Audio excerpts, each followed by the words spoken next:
Hello and welcome to tonight's Fireside Chat with Lyndon LaRouche for Thursday, January 27th. January 27th, 1989 was the day that Lyndon LaRouche went to jail. He was in jail for a period of 5 years, until January 27th, 1994. During the period in which he was incarcerated, there was an article that was written, and it was written by LaRouche. It first appeared in the winter of 1992 during that incarceration. And this article was called Mozart's 1782 to 1786 Revolution in Music. Why was Lyndon LaRouche, who was sitting in jail for what could have been 15 years and ended up being 5 years, why was he concerned about matters related to what he described at one point in this book as a triple revolution that was carried out by Mozart and his collaborator Haydn during that period of time? What was the connection? Lyndon LaRouche, of course, had become notorious in the country as some sort of an ogre, but he had been known both professionally and otherwise as an economist. So often, including after he came out of jail, people were sometimes interested to have some insight into why he thought about things like this. Now, there's another issue. Given the fact that the world now stands on the precipice of being hoisted into nuclear war by idiocy, by a form of moral senility and epistemological stupidity in the United States in particular, which fails to recognize that its primary enemy in the world is in the city of London, not even recognizing that by the fact that the United States has the oldest constitution in the world, in contrast with the perfidious Albion, as it's sometimes called, which has no constitution. Look it up. I astounded somebody today, a younger person, who I told you just look this up. You'll see that England has no written constitution, and they say that. So the fact that the United States has the world's oldest functional written constitution, in contrast to its mortal enemy, London, fails to register over and over and over in the American mind. And the fact of that moral imbecility is the basis for the possibility of the entire world being plunged into thermonuclear war, as we sit here tonight. But so, the case, Mozart, music in general, and Mozart in particular. Well, we can say, of course, it's his birthday, and therefore we're going to talk about him because it's his birthday. But that's not serious.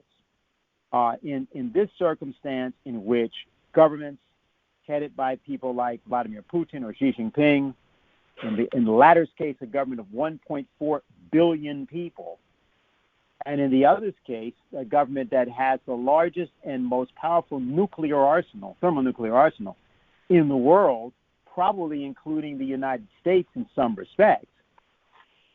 There's got to be a process of discussion with these two powers, since the world has also entered the most destabilizing pandemic in over a century, which was a pandemic that existed before there were nuclear weapons. So you're in a circumstance where there are real reasons to fear the problems of instability, and there's a level of collaboration among governments that is required, which is significantly greater than that which the Franklin Roosevelt administration was forced to go into with Winston Churchill and with Joseph Stalin during the period of really from 1939, even earlier, until 1945. we're in a circumstance that today requires something at least as great as that collaboration. Because remember that there were no thermonuclear weapons at that time either. So we're gathered here and we're going to be talking about something which now I'm going to have David Shavin take up, but I wanted you to at least have the question in your mind as a clear question. Why would any of what we're about to be discussing have been at the center of what Lyndon LaRouche would have thought was the important topic for him to discuss? Here he was basically living out a what could have been a death sentence, and he wrote this document, Mozart's 1782 to 1786 Revolution in Music. So, David, perhaps you'll be able, in the course of whatever you're going to say to us, to throw some light on that question and perhaps provoke some questions from the people that are with us. So, if you're there, please feel free to begin. Yeah, I'll do my best. In that same issue of Fidelio back when Lynn was writing from jail on that revolution triggered by Mozart's Haydn quartets, actually, appeared the story I'm going to be telling you about Mozart, the American revolutionary. I mean, to be a little polemical about it, what made Mozart a genius was the American Revolution.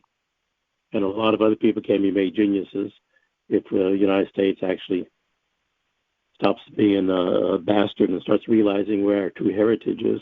It's not the British Empire. So Mozart was about 20 years old when the Declaration of Independence was announced, and it made all the courts of Europe. It was paid attention to. Nobody thought the British Empire could be beat. They had the army. They were conquering, places. He arrived in Vienna when he was 25 in 1781.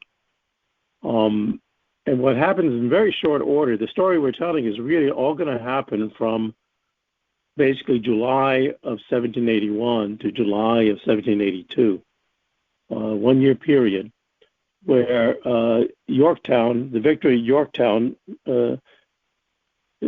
turned things upside down for the British and put a challenge to every court in Europe whether the British Empire had clay feet and whether or not the issue of the American Revolution, that you could do much better.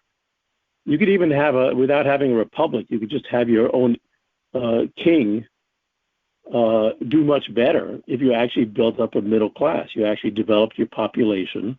You didn't intentionally keep them backward in peasant-type conditions. It would take some political skills to go forward with that, and that's exactly what happened in that period that Mozart entered Vienna and joined with Joseph II, the emperor of the Austro-Hungarian Empire.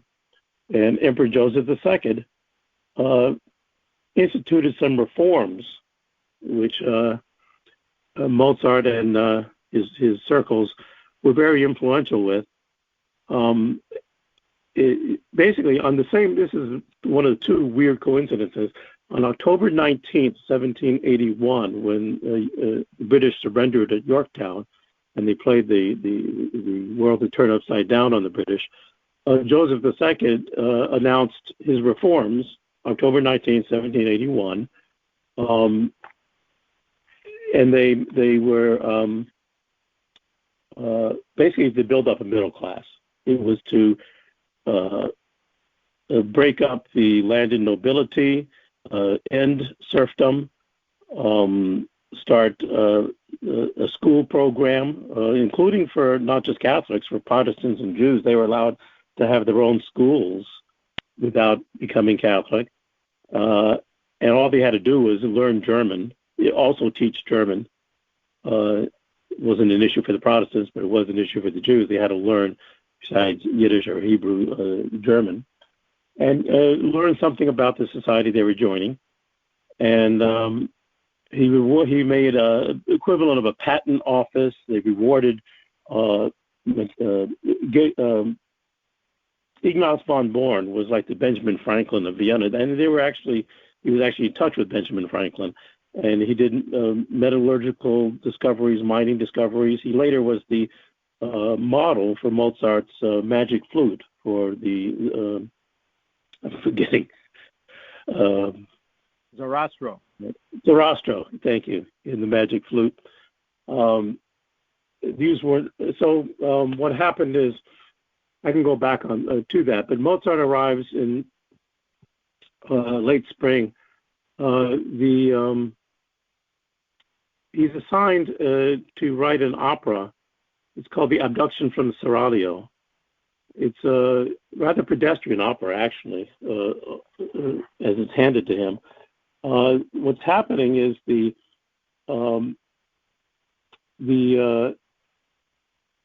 Grand Duke Paul of Russia, and in league with some of the more backward elements of the Austro-Hungarian Empire nobility, are trying to rope Joseph II into the old game. It's time to have a war against the Turks. 100 years earlier, the Austro-Hungarian Empire made their big name, I think it was at Lepanto, if I have the name right, of rolling back the alien hordes attacking Christendom at Lepanto in 1683. And this 100-year celebration was coming up, and the identity of the Austro-Hungarian Empire was going to be once again defend Christendom against the evil, satanic Turks, Muslims. And that's the issue. And Joseph II had a different agenda, but so this opera was going to be assigned to Mozart, was going to be for the occasion of Grand Duke Paul coming to Vienna. And Mozart decided he was going to turn everything upside down on them. The actual, he gets the libretto sometime in late July 1781, and Mozart's being promoted by the Chancellor of State of he's 25 years old. He's being promoted by Count Cobenzl. Mozart's teaching he's getting decent support. He's teaching Count Cobenzl's either daughter or niece, one of the, I forget. And let me jump right to what he does to the opera. He writes in a letter in September of 1781 to his father. He says, the whole plot is being turned upside down, and at my instigation. And in the ending of the original play, basically, this is 4 Christians who were captured by a Turkish Pasha Selim. He doesn't appear much on stage. He's just referred to it. He's a terrifying figure. Everybody's afraid of him. The 4 Christians are prisoners. And to jump to the end, they finally are going to confront the Pasha Selim. They expect the worst from him because he's a heathen. And Belmonte is the leader of the 4 Christians. And in the original play, they're all saved. Why? Because Belmonte, they discover at the last second that the Pasha Selim had a long-lost son, and it's Belmonte. So, you can go to the theater and see that if you want to. Mozart flipped it. He made the discovery at the end is not that he's the long-lost son of the Pasha Selim. It's the discovery that he's the son of the Pasha's worst enemy. The music, everything heightens up. Oh my God, you think you're in trouble now? They're not going to just draw and quarter you. They're going to, who knows? I just read the one passage I'll read from the play is this scene. The Pasha tells Belmonte at the climax, it was because of your father, that barbarian, that I was forced to leave my native land. His insatiable greed deprived me of my beloved, whom I cherished more than my own life. He robbed me of honor, property, everything. He destroyed all my happiness. Belmonte says, cool your wrath on me. Avenge the wrong done to you by my father. Your anger is justified, and I am prepared for anything. They get the shock of their lives because what the Pasha says is, it must be very natural for your family to do wrong, since you assume that I am the same way. But you deceive yourself. I despise your father far too much ever to behave as he did. Have your freedom. Take Constanza, sail home, and tell your father that you were in my power, and that I set you free, so that you could tell him It is a far greater pleasure to repay injustice with good deeds than evil with evil. Belmonte, my lord, you astonish me. The Pasha, I can believe that. Now go. And if you become at least more humane than your father, my action would be rewarded. And there were riots. Over this. This is actually what drew my attention to it. There are other operas that Mozart I actually like quite a bit more. But I said, why do people riot about an opera? And that's what put me on to the line of this, looking into this. The opera was not performed. The prince did not show up at this point. He showed up later. They went ahead with the plan to produce the thing. But now the story, a month before this letter that Mozart wrote to his father, went back now in August of 1781, Mozart moves into a house of Jews, is where he stays. It's a particular group called Fanny Arnstein, is the, I forget the husband's name, Nathan Arnstein. Fanny Arnstein gives to Mozart a copy of Moses Mendelssohn's work called Theodon. It's Mendelssohn's work on Plato's Theodon, but it's a updated version using Gottfried Leibniz's conceptions, theological conceptions. So Mozart's studying Moses Mendelssohn's Theodon in this house. Moses Mendelssohn, his project for the previous 10 years is included. He was known as a bit of a heretic among the Jewish community because he was translating the Bible, the Hebrew Bible, into German, and not Low German, High German. He was calling upon the Jewish population to learn the best of German. And this was the basis of Joseph II's reforms in Vienna. Moses Mendelssohn's up in Berlin, in Prussia. And Prussia and the Austro-Hungarian Empire are enemies. And as the whole game after the American Revolution is to try to get all the ancient rivalries of the houses of Europe to go after each other. So I'll come back to that later.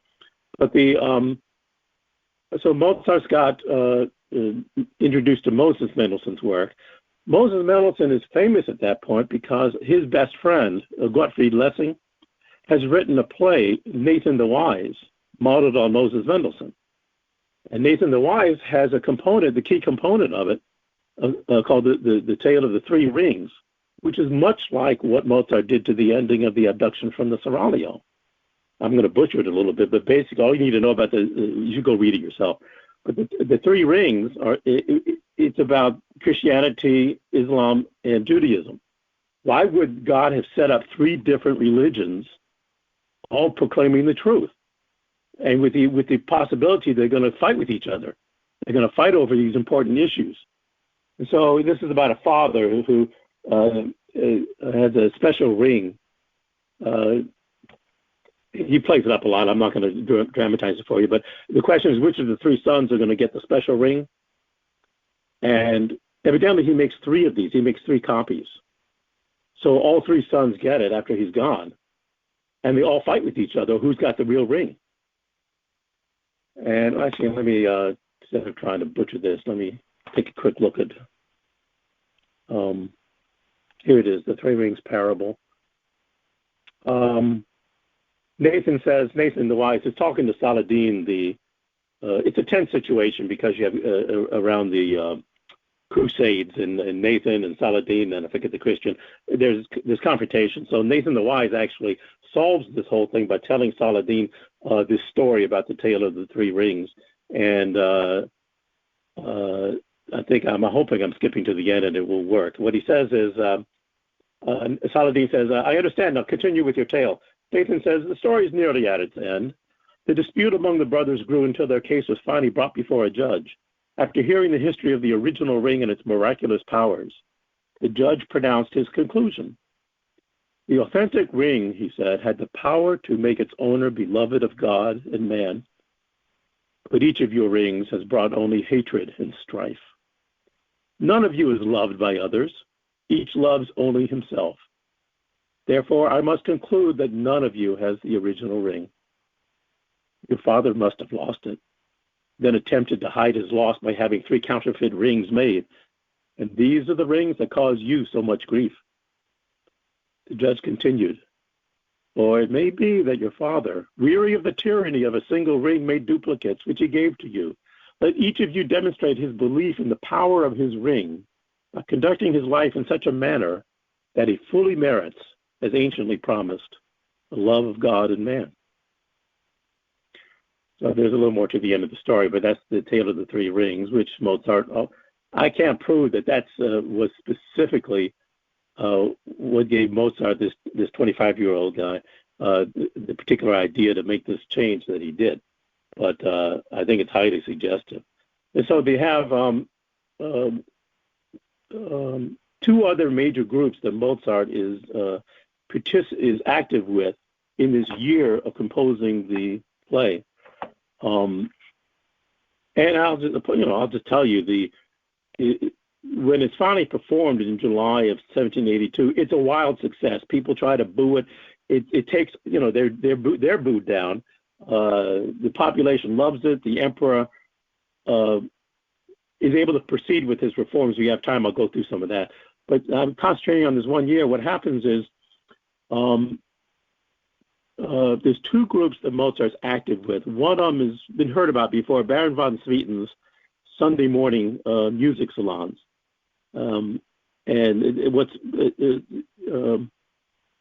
It's known Mozart learns a lot more about Johann Sebastian Bach than he ever knew before, and he does his musical revolution based upon that work there.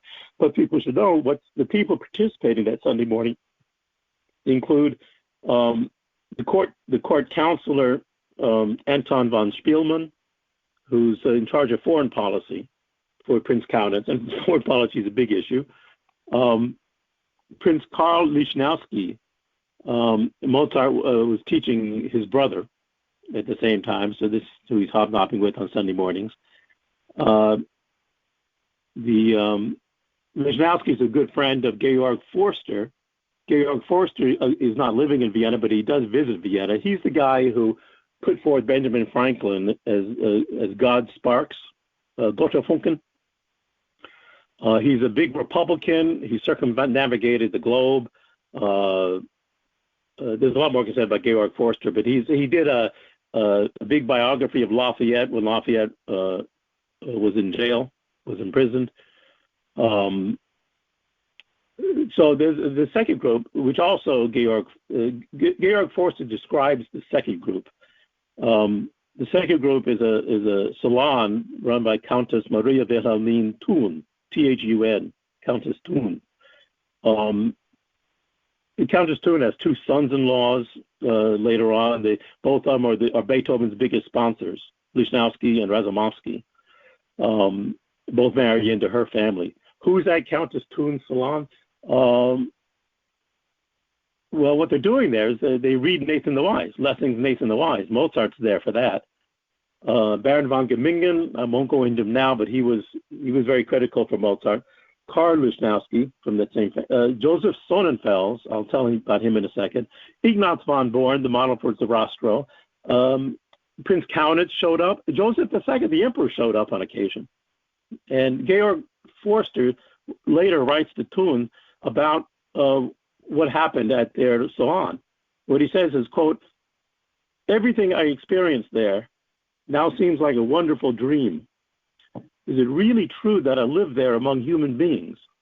The kind of human beings about whom Nathan says, it is enough for them to be human, or mensch."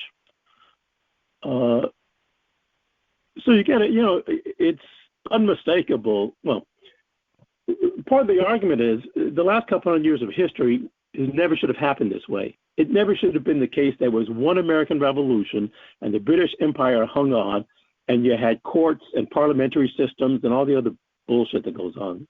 Excuse my French there. It didn't have to go down that way. And in the French Revolution is another story, what happened. But in the 1780s, it wasn't clear that it was going to happen the way we've gotten accustomed to it. It was totally on the table and possible. that the American Revolution, the lessons of it, could have been spread. This was one of the hottest opportunities to do that. So, well, I should mention a couple of people. I said I was going to say something about Joseph Sonnenfels, who's in there, is the grandson of a rabbi. He's a Christian. He's in charge of the reforms. He was the one who wrote a good chunk of the reforms on October 19th, 1781, that Joseph II announced. He's certainly his grandfather. He knows all about Moses Mendelssohn and the Berlin rabbis. His father was one of them. His grandfather was one of them. I think his father was too. Ignaz von Born I mentioned.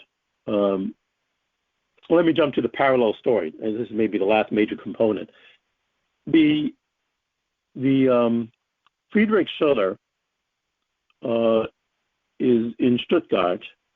He's I guess he's about 21, 22 years old. He's visiting a political prisoner in Stuttgart named Christian Schubart.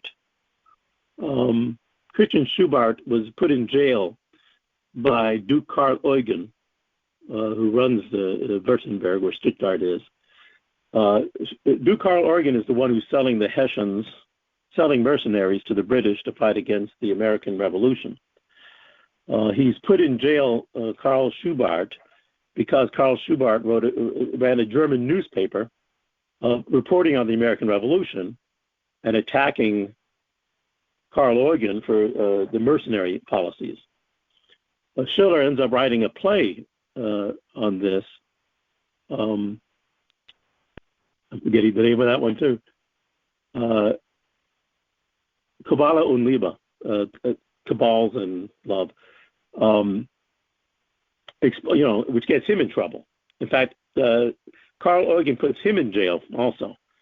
This is all in Schubart's been in jail from 1777 or so, and he's been tossed in there with no date of getting out. And Schiller, as a student, is going to visit him before Schiller is known to be anybody.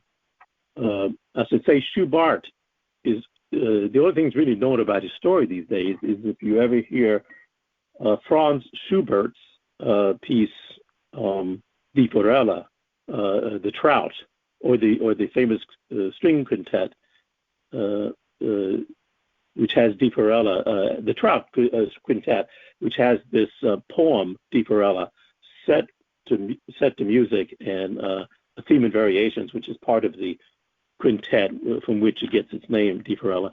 Schubart's the one who wrote this little poem, and it's just basically it's a clever little poem, and the Republicans all would recite it because it talked about how the oligarchs catch the fish by muddying up the waters. You can see your enemy unless this clever little fisherman muddies up the waters. And so in real life, I don't think it really works that way. I think fish do better when the water's muddy.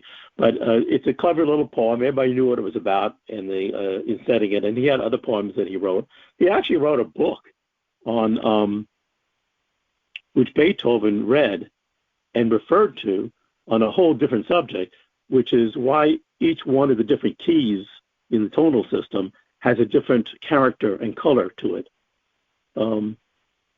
That's another story. So this guy Schubart is fairly interesting. Schiller's visiting him, and what happens on June 27th, 1782, about 3 weeks before the opera is supposed to be staged, Mozart's having a dinner with the librettist and the tenor, who later becomes his brother-in-law, Adamberger, and Johann Valentin Gunther.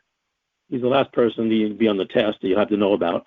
He is the right-hand man of the emperor. He's the guy that the emperor had working. Mozart was not seeing the emperor, daily during this whole period.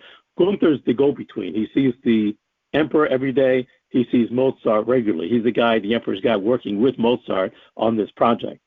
The next morning, June 28, 1781, Johann Valentin Gunther is arrested. That same morning in Stuttgart, Schiller is arrested. the part of the key connection is Carl Eugen, who arrested Schiller. It's he has two daughters.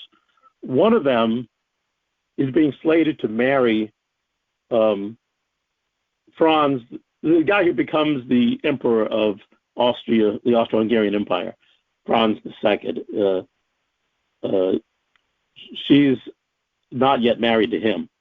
He's the guy who's going to be the future.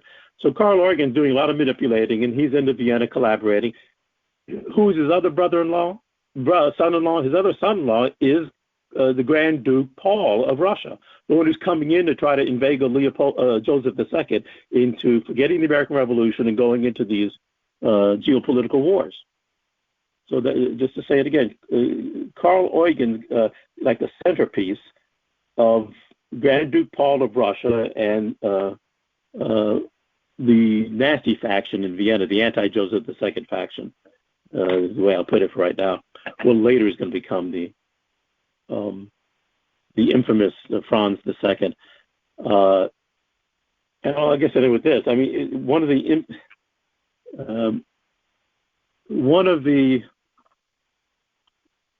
Mozart's friends, Franz II was emperor from 1792 for about 50 years. He was the epitome of the Austro-Hungarian emperor who was just an old fogey. Things never changed, and that he was more than anybody. He had that image. He was there for the 1815, the Triple Alliance, the conservative reactions. This is Franz II. He took out a little bit of vengeance on one of Mozart's friends named Angelo Soliman. Angelo Soliman is African. He was in Mozart's lodge in Vienna. He was evidently a brilliant chess player.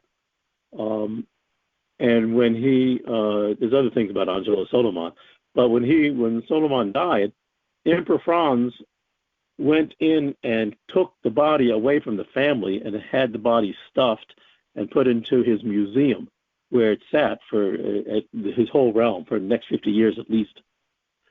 To give you a little bit of the flavor of what down the road, but just to sum up, Mozart's the music's wonderful, but knowing what Mozart wrote later with Figaro and Magic Flute and Don Giovanni and other stuff, it's not that.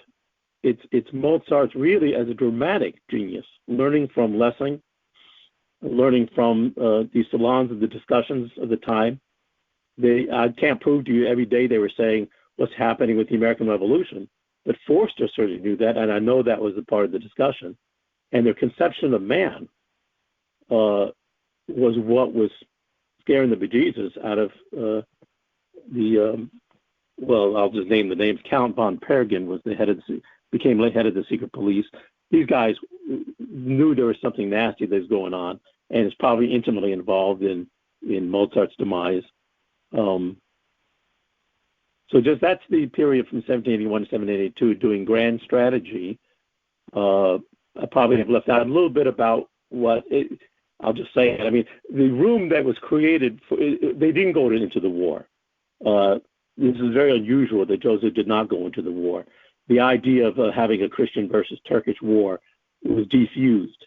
And from 1782, 83, 84, really into 85, there was a big fight against I call them the Confederates. It's the former landowners and serf owners who ran all the plantations in the Austro-Hungarian Empire, who were trying to, make sure that Joseph II did not go forward with these reforms. And these reforms were based upon having the new freed labor actually get educated, get skilled, having the science inventions, give new possibilities for the physical economy. These things by 1786, pretty much ran out of room. And the other operas that Mozart did, 85, 86 period, the Figaro and the Don Giovanni, are a different subject matter, but they were also strategic interventions we can cover some other time. But that's Mozart's birthday. Don't think of him as a frivolous, nice guy with tunes. He was an American revolutionary. It had everything to do with transforming the world. and it speaks to the fear that Lyndon LaRouche puts on the stage with his ideas, and what's the nation states now around the land bridge, can actually transform the world. And all the troubles we've got about the war threats and whatnot, this is not from a gang that has the upper hand. They're desperate, and there is a way for people to find a truthful way to move forward, and they'll find there's also a great beauty involved in that too. I'll leave it at that.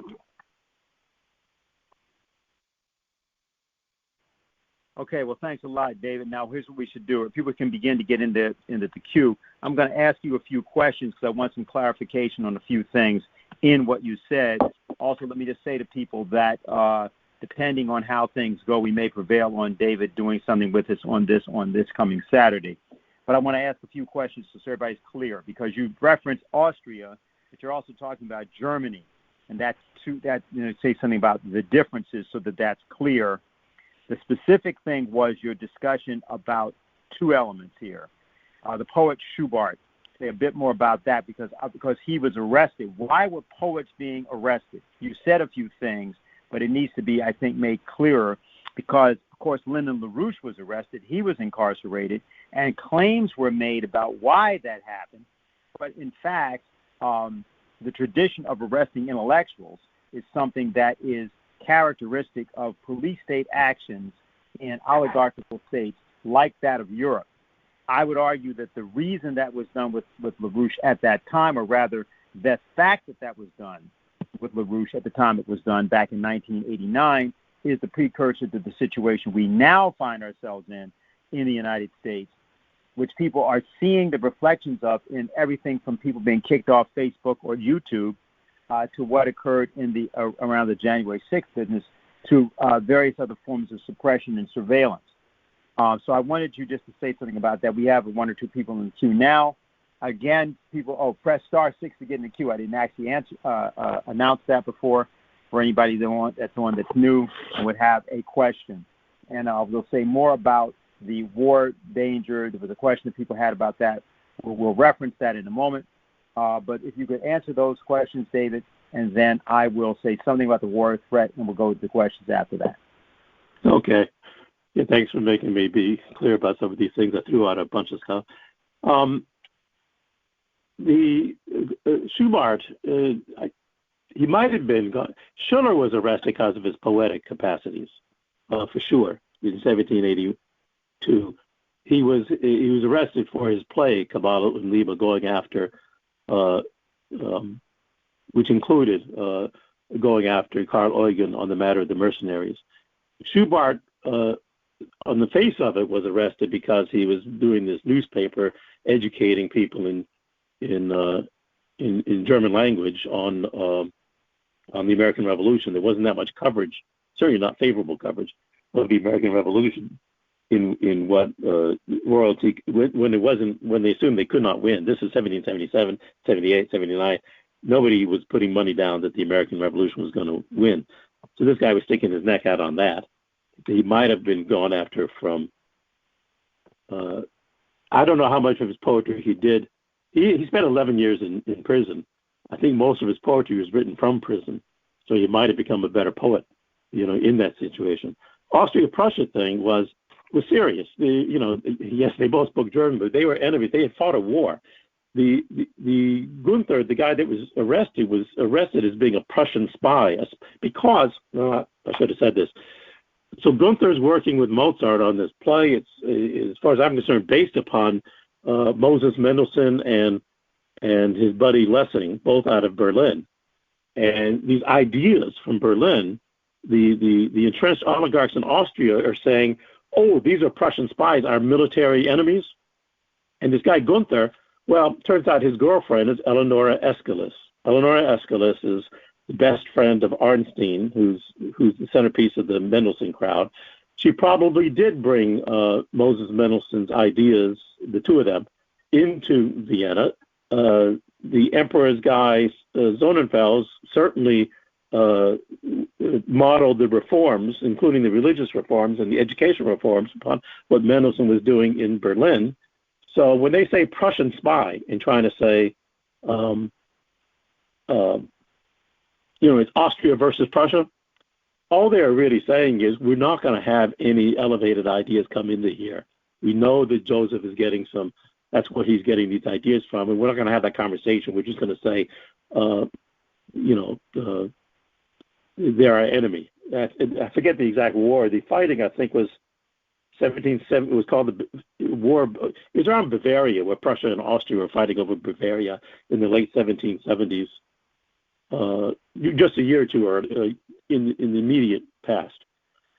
What we want to make clear is that this is what's going on in Europe as the American Revolution is going on in the United States.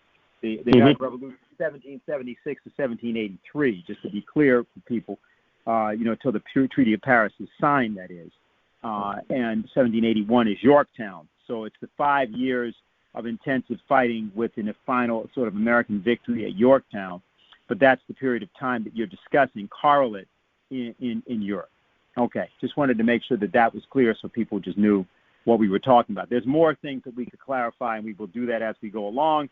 I'll just say concerning the issue of the war threat and what's going on here, consider that, for example, the American people are being put through a complete propaganda campaign that does not exist in the same way in Europe, or it doesn't exist in Ukraine anyway. Ukraine doesn't think that there's going to be an invasion coming from Russia. That's what their president says, and that's what various other people in their government say. That's what people who are also on the streets say. But apparently everybody in America thinks that. Sort of an interesting fact. And so one of the elements of saying that, there has been, of course, a certain amount of pushback. Various media have covered things. These tend to be people like Jimmy Dore or people from The Hill blog, or people like George Galloway from RT. All of them are going after and saying that NATO is actually the persons that are doing this. But nobody is talking about the actual motivation of all of this. The economic and related motivations, we'll probably get a chance to go into that a little bit later. Just wanted to say that much about it. Now we'll go to questions and go to the phones so that we don't hold people up. Okay, are you able to hear us? Okay, hi there. Can I be heard okay? Yes. Okay, this is Jose Vega here in the Bronx. I had a question about the creative process that Mozart had before he discovered Bach. It's my understanding that there was a period in Europe when Bach's music wasn't necessarily banned, but the access to it was restricted. Or actually, there was an effort to censor his music. So what if you could talk a little bit about that censorship also of Bach's music, if you haven't already? I did get on a little late, so I'm sorry if I'm making you repeat something. But Good also, question. No. Okay. What was Mozart's creative process like? Right. Oh, I'm sorry. Yeah, go ahead. Yeah. He's afraid I'll take the rest of the hour on one question, but I'll try not to. To put it minimally, it was the case. Bach put grand strategy in music, unlike he was singular. Nothing else like it. So in a certain sense, the story is the places that you find Bach's music being studied and performed are a minority of cases. Whether it's because of how much overt suppression was going on and how much it's just a matter of how many people could actually master what he was doing, it's not clear to me. In the case of Mozart getting access, we know on one hand or two hands the cases of where Bach's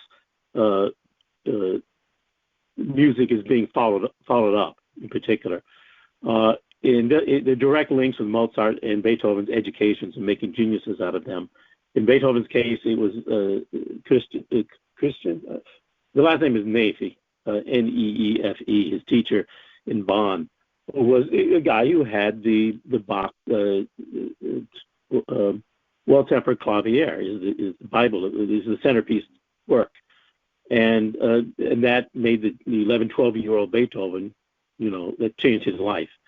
In Mozart's case in 1781-82, he knew some of the Bach sons. He had met with Johann Christian Bach in a famous meeting in France in 1778.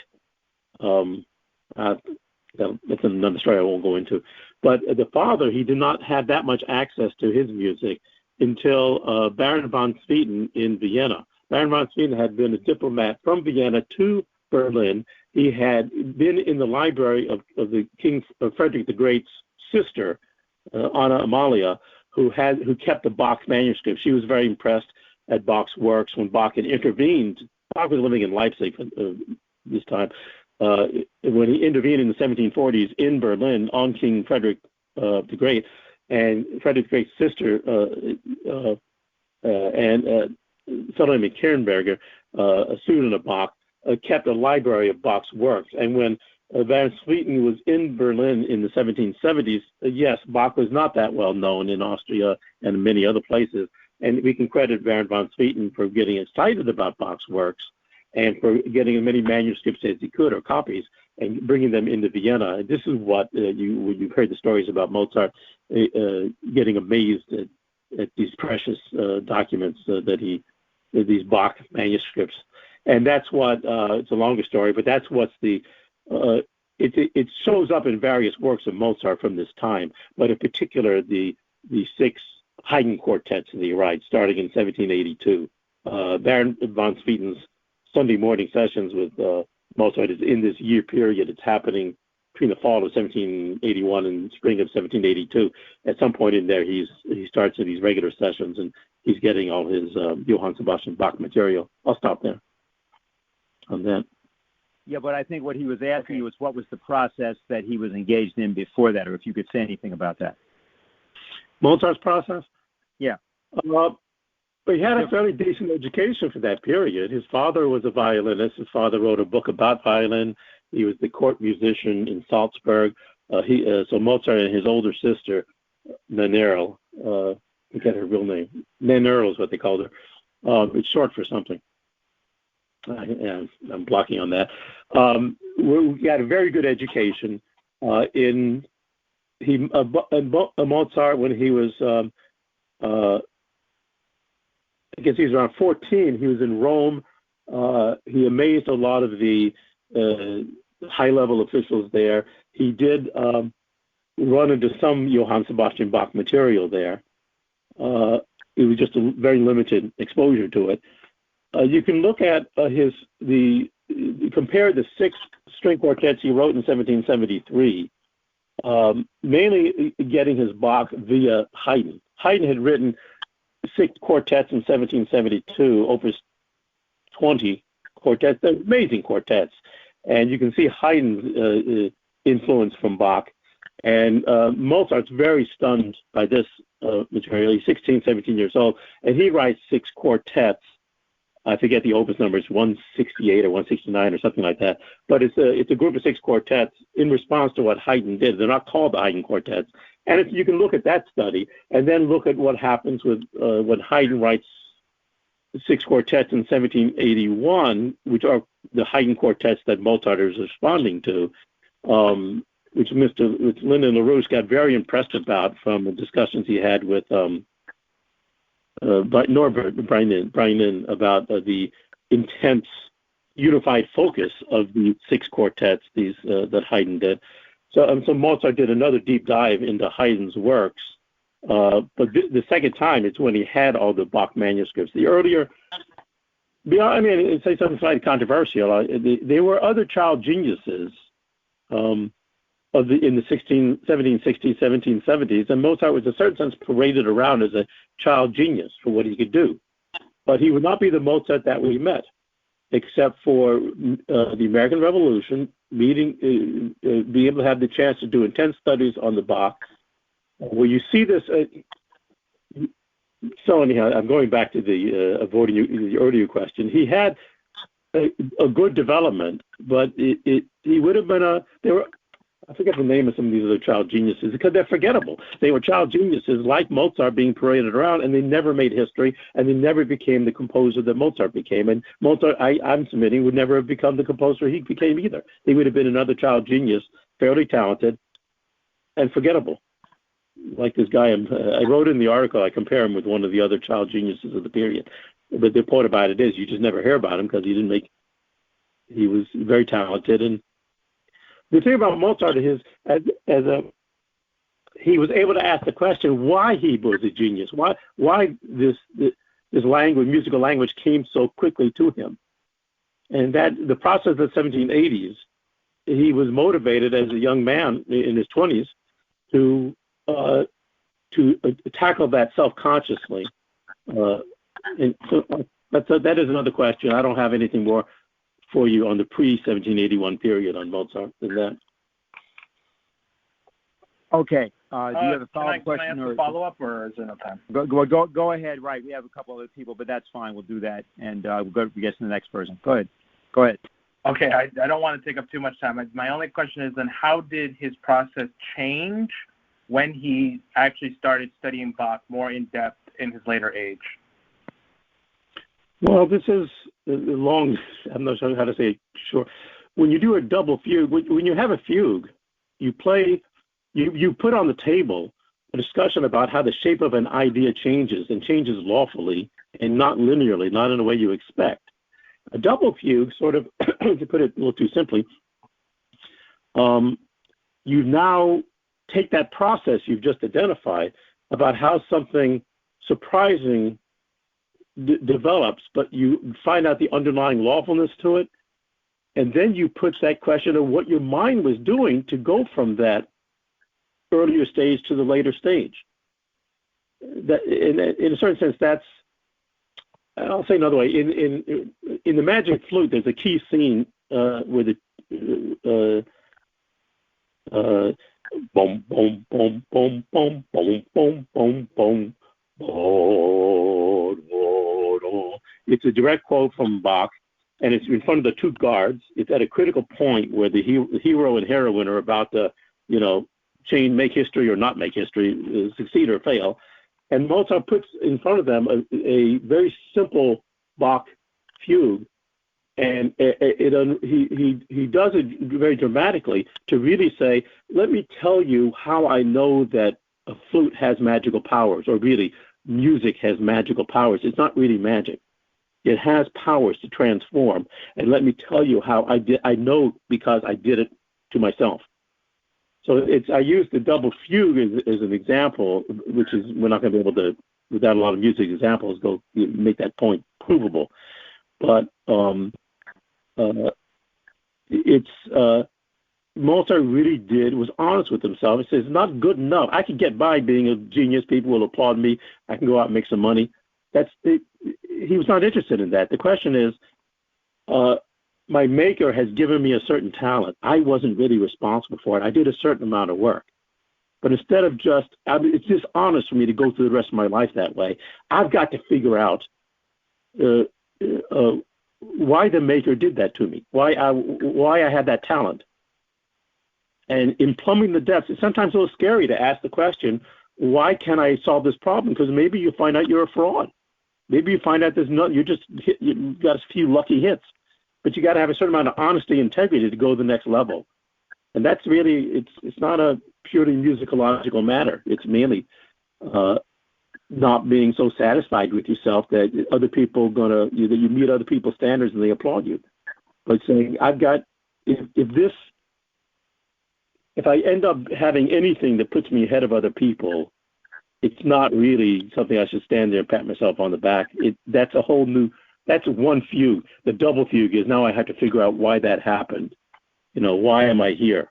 What's my mission in life? And for that reason, that's clear from Schiller, it's clear from Mozart, and I think it's not a purely musicological matter.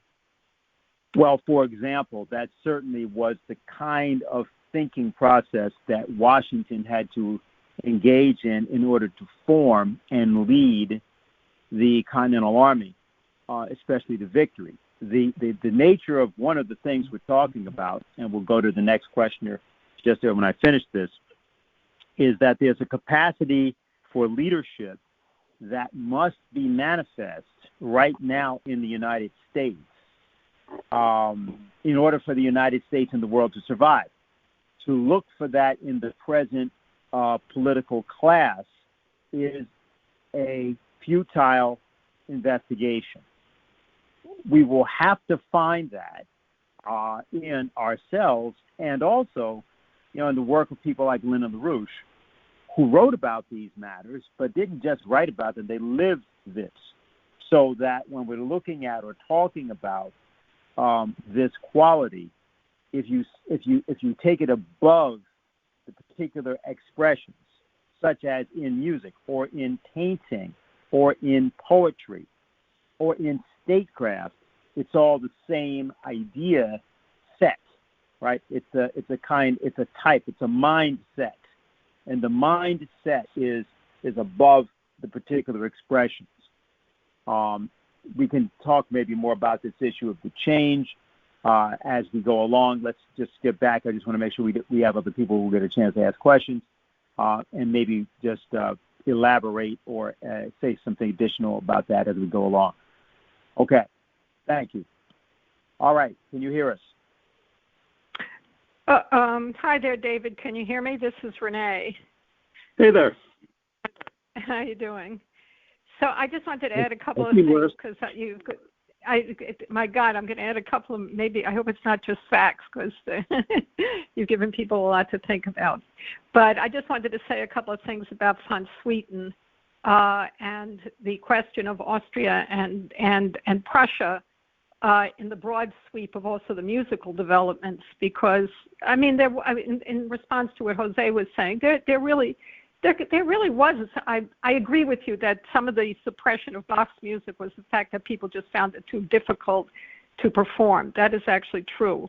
But there's another dimension to it, which is that you had in the middle of the century, you had, 1757 to 63, you have the French and Indian Wars in the United States, and you have the 7 Years' War, in which everybody joined under British leadership to gang up on Britain's so-called ally, which was Prussia, and to try to beat the crap out of them and to finish them off as a strategic power in Europe. And, Prussia, for a variety of reasons, although it wasn't the most perfect place, had been somewhat of a haven for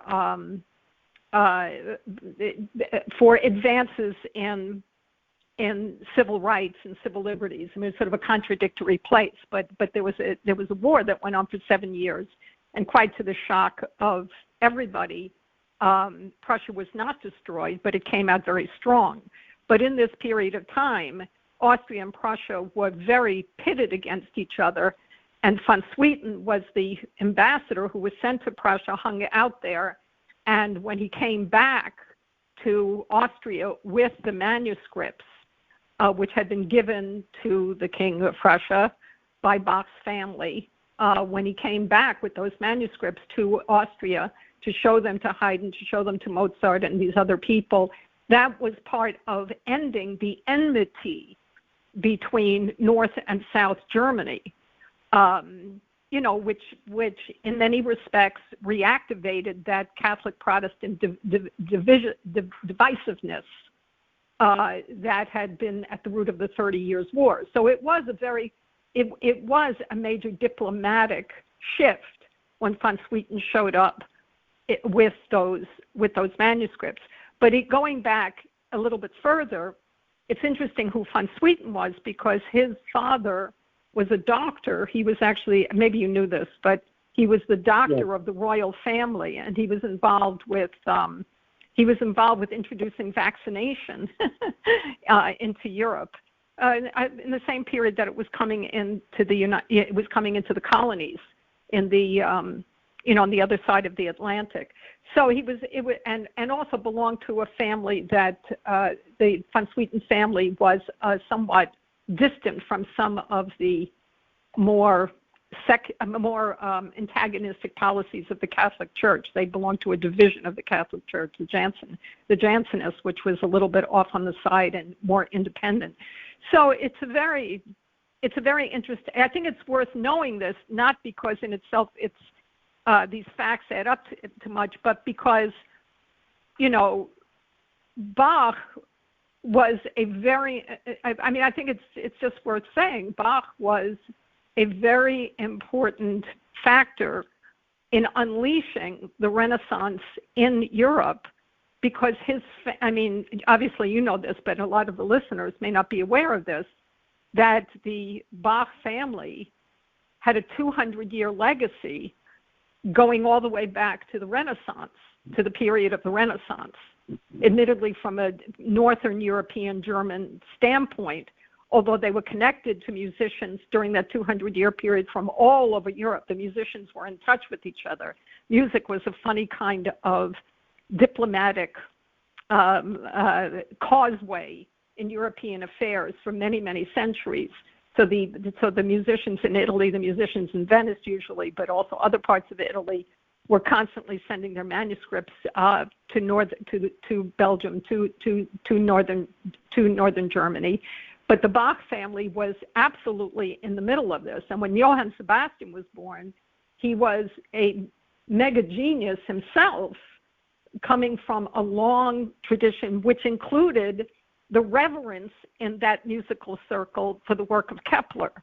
So when this is a longer discussion, as you well know, but I think it's important for people to be aware of this, that the breakthroughs that Bach made in the well-tempered clavier, in the development of musical counterpoint, were a transplantation into the musical domain of the significance of Kepler's discoveries.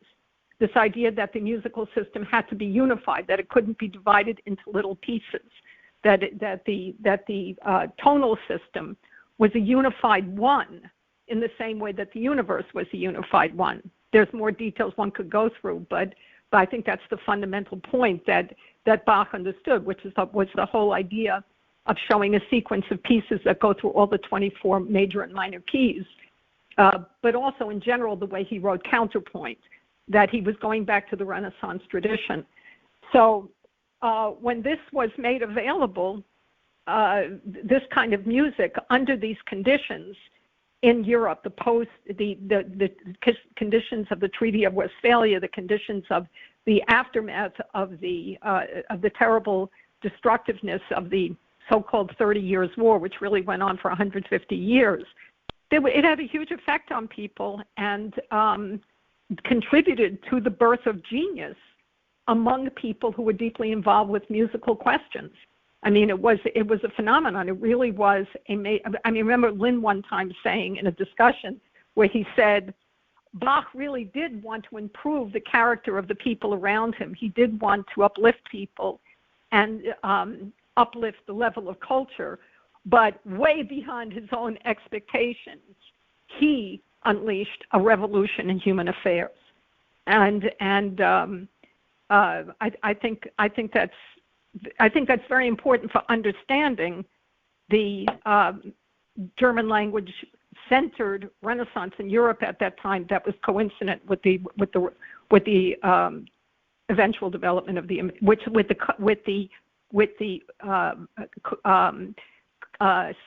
American Revolution that was developing in the same period. I think that's very important. Sorry, before you answer, let me just point out that what, Renee, you just said about von Swieten bringing back to Austria from Prussia the manuscripts of Bach brings to mind what it is we mean when we talk about Operation Ibn Sina. It's important because people are hearing us talk about this, but it's not entirely clear, I think, what we're doing. We're not bringing up this person because he was, quote, Islamic, and therefore it's an Islamic name and it's a good person for people in Afghanistan to be proud of. You know, Afghanistan is not a social work program, an American social work program.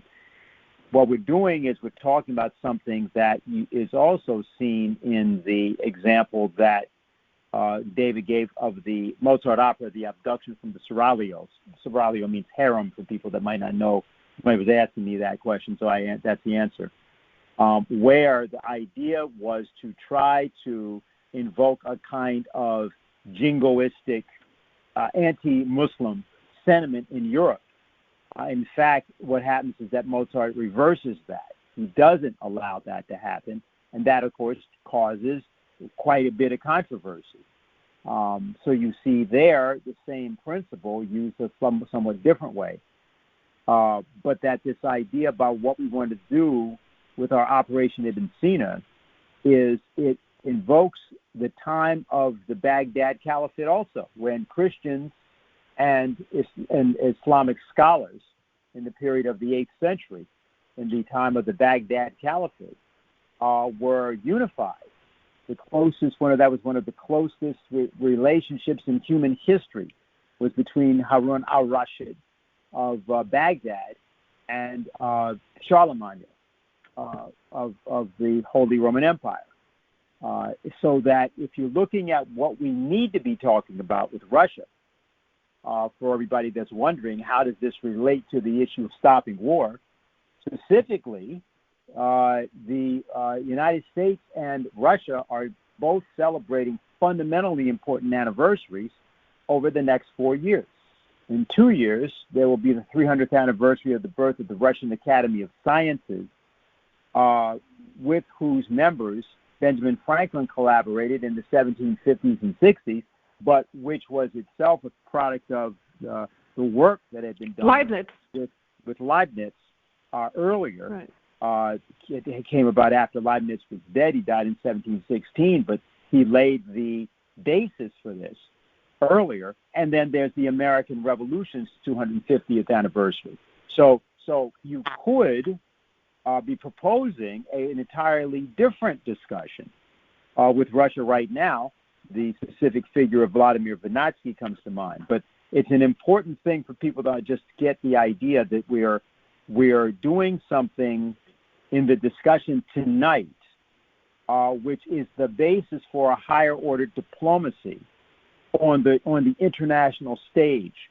And the important thing is that you can't just do this by, the American Madison Avenue method of sloganeering. Come up with somebody famous and bring up their name and say we're all related to that, but rather this other idea. I think it's just important. So, David, I didn't want to interrupt. Just wanted to say that. No, very good. I mean, just to add on that point, Baghdad Library was where Western civilization came from. We didn't get our Plato and our classics because the Alexandrian Library was burned down. The Plato we have, for example, came through Baghdad and the Renaissance that occurred there. So the shock that came on stage when the Pasha, Selim, and Mozart heightened it, is he's the most Christian person on stage, and everybody else, their vaunted Christianity was really need to be re-examined. In the Tale of the Three Rings, the shock here is that it's not a matter of renouncing the best of your culture. It's a matter of just stopping being an idiot about it. That the best of your culture really is something that moves the world and is in the best of other cultures. They're not abstractly equal, but they're just there. And you're going to guarantee you're going to get into wars, and your enemies are going to get you manipulated into wars until you start allowing yourself to be shocked about certain things. Look at where your best values come from, and what they say about the old cornflakes, taste them again. They're not what you think they are. So this happened in the Three Rings, I didn't go through the earlier part of the story and the genius of Lessing in drawing out that story between the tensions and the crusades between the Christians and the Muslims and this singular Jew, Nathan, getting caught up in the middle of the whole thing. But this is the genius of that story really struck Europe. I mean, two more things related to Renee's point. Baron von Swieten brought this up. He was an ambassador in the 1770s in Berlin. But Joseph II, the emperor, met with Lessing in 1776. As the American Revolution broke out, he met with Lessing, and this was not a normal thing to be doing. She's right. There was a lot of tensions between. There was massive death going on in that 7 Years' War. And Mendelssohn and Lessing, their cultural outpourings with the Phaedon, the revival of Plato, and the Nathan the Wise came out of a tremendous cultural optimism, out of a tremendous reasons for despair. I'll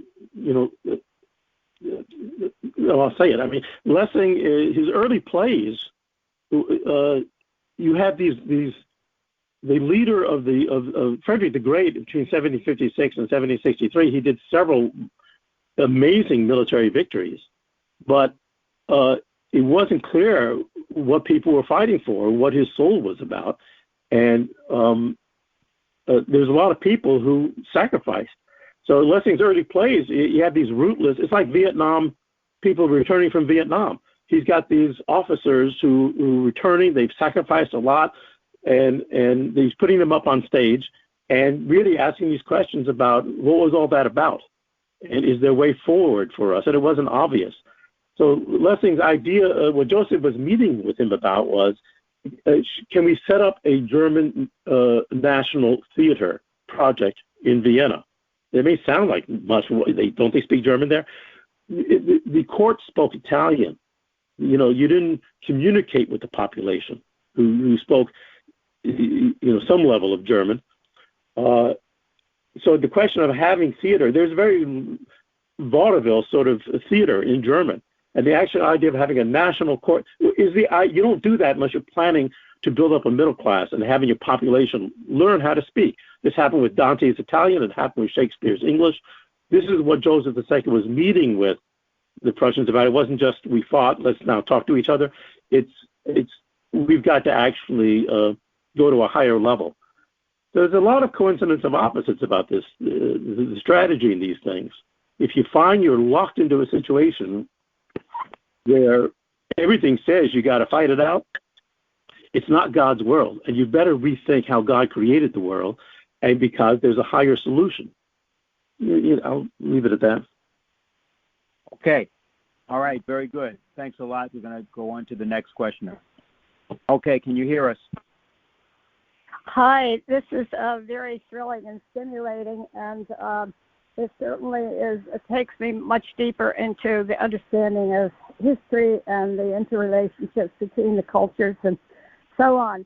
But I would love to read what you all are, you, David, Shavin, and Dennis, and the questioners are raising. I'd like to read it so I could study it. And also, I've been playing I've been playing Bach's well-tempered clavier, some of the preludes and fugues, and enjoying them more deeply beyond just understanding the difference between the scale.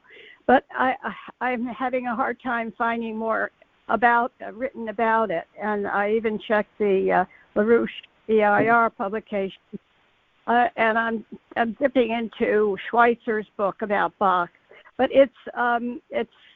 so so if you have any suggestions, but at the very least, I would love to read what you all said verbally tonight. So is that going to be written somewhere? Well, sure. I mean, thank you for that. I can advertise. I think Dennis or Anastasia, somebody can put up the link to the article I did with Lynn in the Fidelio of 1991, or right around that period. Okay, that would be great. On Mozart. There's on the well-tempered clavier. Well, you're right. It's a tough. The closest thing I've done on that is I sort of flinched.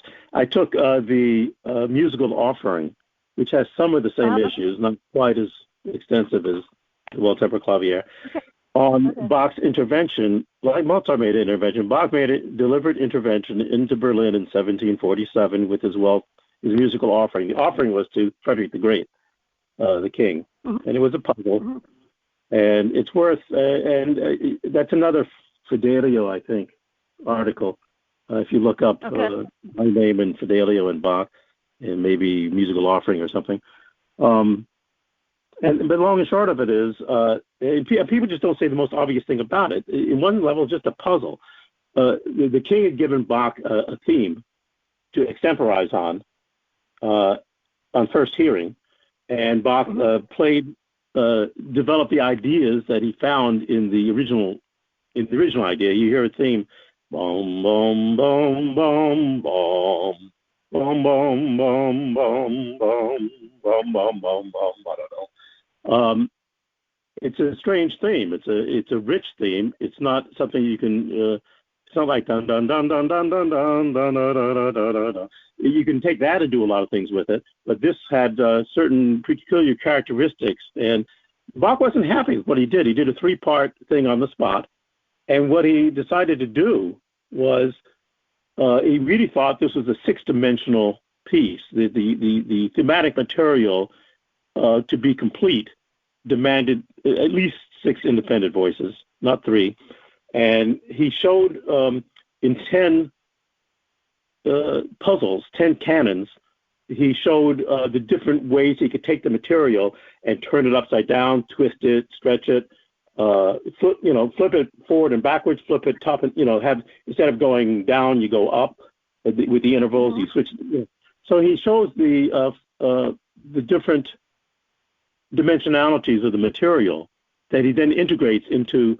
And he did it because why did he get it? He never had gone to Berlin. He'd been invited there before from Leipzig. Because Leibniz, who had set up the Berlin Academy, it would come under attack. It was like attacking LaRouche to make it, to try to, it was his academy. He died in 1716 or 17. This is 1747, and there's a big attack against Leibniz to basically castrate the academy.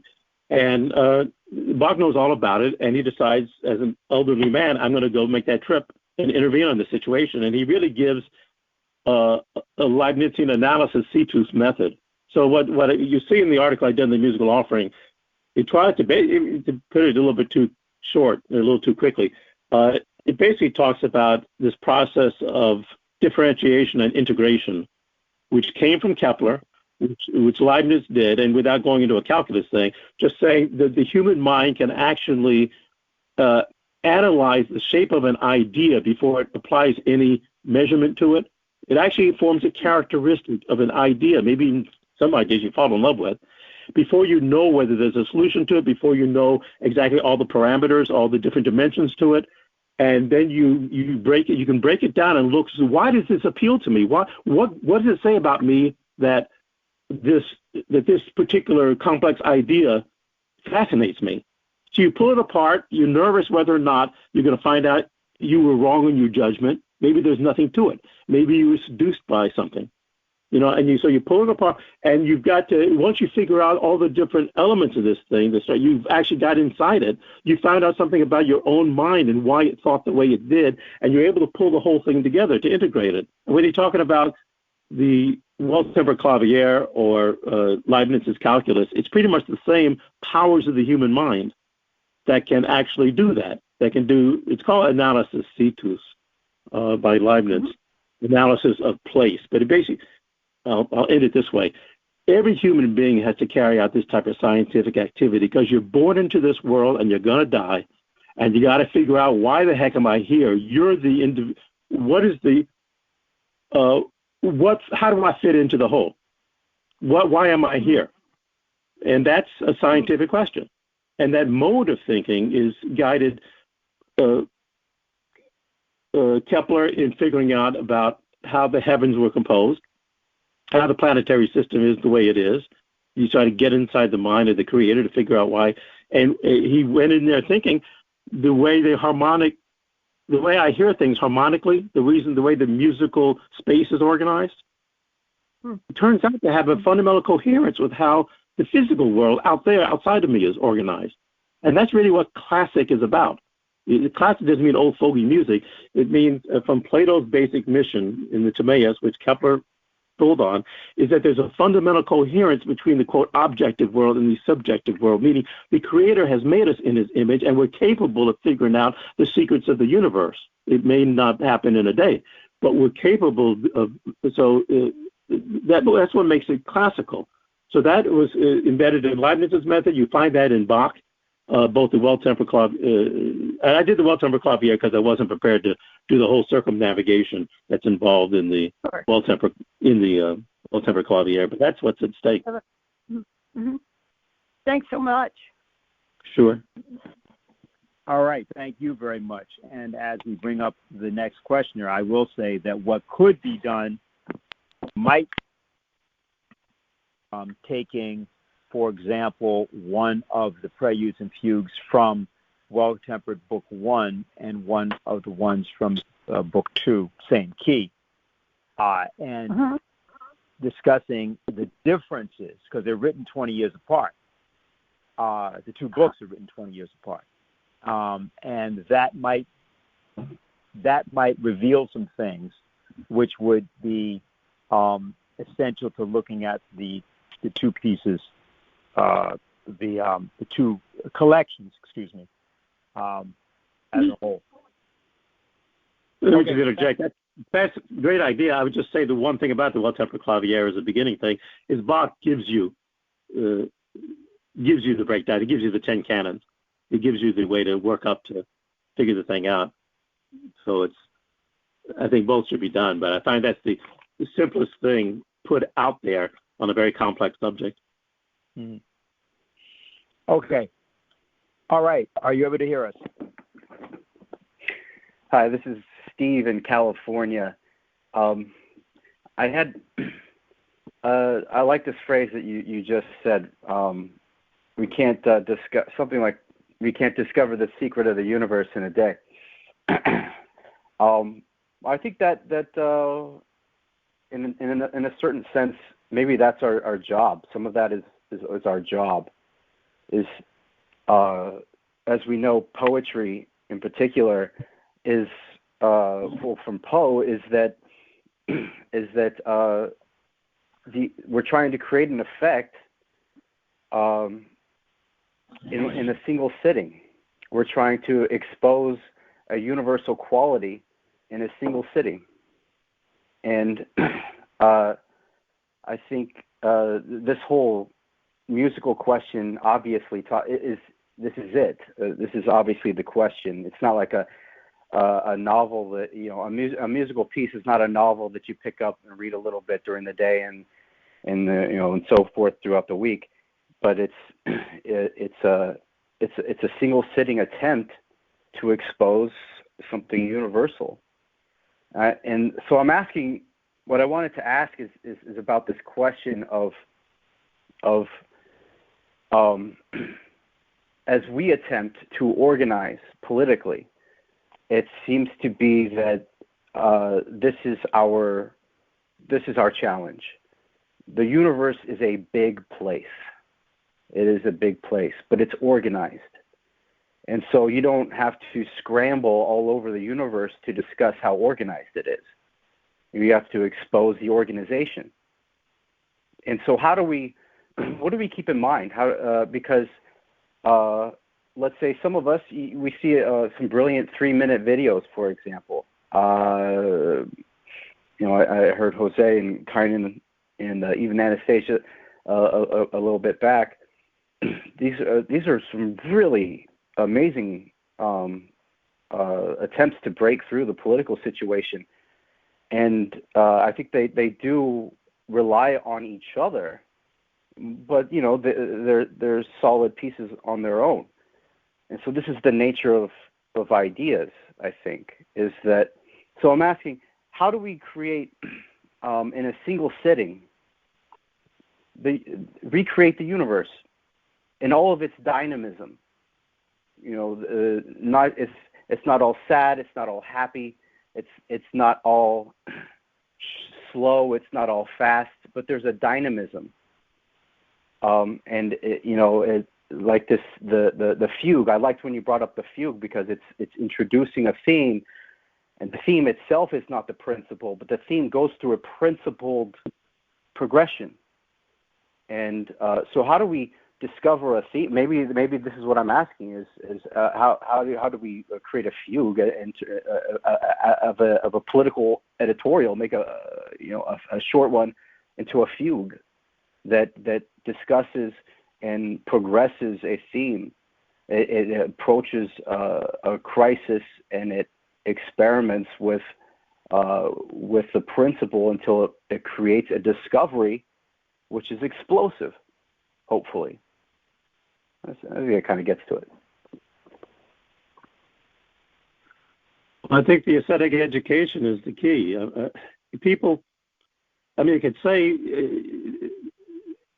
No, the people you run into, I guess the internet, you're hopefully used to run into people. And they live in the United States, and we have a certain history. I know people groan because there's so much misinterpretation of our history, but we are a republic. As Dennis put it, we built a constitution. We actually have an association based upon an idea. And so the paradox is the United States is the best example for the world, better than China, as how to get out of this mess. At the same time, we're the biggest, stupidest operation around, the most frustrating operation around, being run like a big, dumb giant by the British. So you're living in a paradox. So if it's not, you can't, it's great to discover that at some point. But at some point when you discover it, you got to go through the next step like Mozart did, of aesthetically educating yourself so you're living in that other world. You know you're not trapped in this paradox. You solved it for yourself. You know what could be done with the land bridge program or the One Belt, One Road. You know what's possible from the history of what our movement has put forward. You act as if that's common sense. It's what can be done tomorrow morning. I mean, Lynn wrote this book, In Defense of Common Sense, and you open it up, and it's not going to be the common sense you think it is. It's going to be somebody who's aesthetically educated, who's living in the next century, not a prisoner of this century. You're living in this century, but you're not sucking up to the things of this century.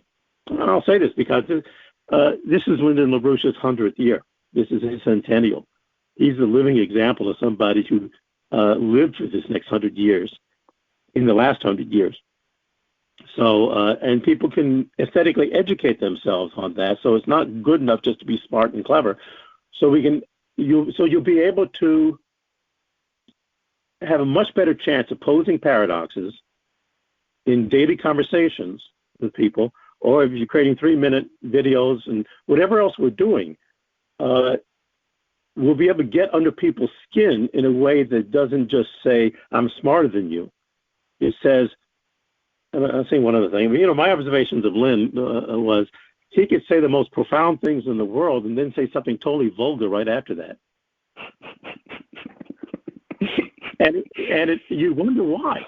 And at a certain sense, I thought, well, he's actually helping me. He's actually saying, I'm telling you some really big ideas. And I'm sitting there thinking, does he really expect I can understand these ideas? And then he says something vulgar, and you say, oh, this guy actually is saying yes. You don't get the idea that Lynn is super smart and he's never going to, there's no connection. He has confidence that people can understand this stuff. Maybe people took it a different way. But you've got to do that with people you're intervening upon. You've got to not flinch about what the truthful aspect is, and you've got to look for an infinite amount of ways to convey the predicates of how that might use something. You'll be wrong as many times as you're right, or maybe you'll be wrong. You won't be right all the time. That's not going to stop you, and that's got to become your identity. That's your aesthetic education. You're not always having to reinvent things from the ground up. You've used the Bach or the Mozart or the Schiller, or our 3-minute videos to pose these questions about being that person. That's what a republic needs. It's not just people voting every 4 years. That's the whole trick. We're either doing that activity scientifically day after day, or you give up having a republic. It really is a stupid idea, to have sheep running around in a republic. And I'll also just say that's the purpose of listening to the compositions that have been composed, particularly in the case of Mozart or others. But Mozart wrote a composition called the Fantasy in C minor. And that composition tells you how he composed another piece called the Sonata in C minor. But the fantasy is actually not in any key. It's called the Fantasy in C minor, but if you actually take a look at the musical score, you'll see that there's no indication of a key whatsoever at the beginning of the score. It is something that's not composed in the key. It composes the key. But it composes the key by composing the entire compositional process of music first. And he puts it there so that you can see how he thought about the act of composition, how he actually composed. It's essentially a way of putting down an improvisation on paper, but it's not any improvisation. He's dealing with a problem that Bach had posed. It's the problem from the musical offering, and it's now transposed, not by key, but transposed by person. It's now transposed to Mozart. So now Mozart is going to do what Bach did as Mozart does it. So now what you can do by listening to this is you can decide to listen to the piece from the standpoint of the composer. You don't have to listen to the piece from the standpoint of an audience member. You can actually try to listen to it as though it were being composed in your mind, because it is. Now, that's not because you have the capacity of composition alone, although that's also true, but not as a musical composition. You have the capacity of composition in your mind. And that's the same capacity that you communicate an idea, because you can never put an idea in another person's head. That's bullshit. It's said all the time, but it's never true. You can bamboozle somebody. You can mislead people, but you cannot put an idea in another person's head. That's something different. And while people will contest what I just said, the important point about what they did in classical composition is to provide a means for you to do exactly what you were just stating. That's why the compositions are written. So that's the whole point of it. So, this is not a great, that's why the composers did what they did. And that's what makes a composer classical, as opposed to thinking about the form of the music. It's this devotion to creativity and to your creativity, which is the expression of the musical piece itself. So I think people should actually take, today's Mozart's birthday, one thing would be to listen to music of Mozart. We mentioned these 6 quartets. You might want to say something more about that, David, but 6 quartets dedicated to Haydn. As David pointed out, there's actually 2 sets of them, and you could give those opus numbers again in a minute, David. But that's something we would invite everybody to do, and then just otherwise say there is the book. Well, there is a book called Think Like Beethoven, which was one collection of Linda LaRouche's work on this. And otherwise, take a look at some of the things that we are printing in Executive Intelligence Review. And maybe, David, you can say a bit more. You referenced a couple of Fidelio pieces. So maybe you could do that now, because we've pretty much come to the conclusion. Okay. The ones I mentioned were the Bach intervention in 1747. It's got, excuse me on the titles, but it's in Fidelio, and it's on the musical offering, Bach's musical offering intervention in defense of Leibniz. The story I told earlier on the Abduction Seraglio is the one with Lynn's article on the Mozart Revolution. It's also Fidelio. I forget, it's 1991, 1992. On what you just mentioned on the Mozart's Fantasy 475, I actually found that original manuscript up in Philadelphia. I attended when they finally figured out his actual manuscript, which is different than what's published. It's an exciting time. But that's actually a wonderful example, and there's some somewhat simpler versions of that also, which will take you right into the Baron von Swieten Salon in 1782. What Mozart did there was take Bach fugues and arranged them for string quartet, or some of them for string trios if there were three voices. And he wrote a brand new piece of music, a fantasy, for each one of these preludes, which was Mozart saying, aha, let me tell you how the shape of the idea in Bach's head that led to these fugal developments. Maybe it's a conjoined thing. It's the Bach-Mozart, company, the partnership. But whatever it is, he wrote a series of fantasies, which he later on did with his own Piano Sonata 457. He later on did the 475 Fantasia to address his own compositional process in that, which is a fascinating study. But there's simpler and shorter things from 1782 on these Mozart settings, string trio and quartet settings of Bach fugues, ones that fascinated him, where he composed brand new fantasy introductions to them. And it's a big challenge to figure out what Mozart's putting in front of you as why that's particularly appropriate to the what he found in the Bach fugues, what happened in his mind. But it's a rare opportunity, and as Dennis put it, these are some of the biggest acts of love in Western civilization, and if people are not, treating themselves to that, they're just missing out on a lot. That's the ascetic. That's the steeling oneself to be able to not back down from really scary shit that goes on in the world. Nuclear war confrontations, crazy people who think they can, have had decades of believing the fumes that they emit, breathing it in. They think they can get away with all these things.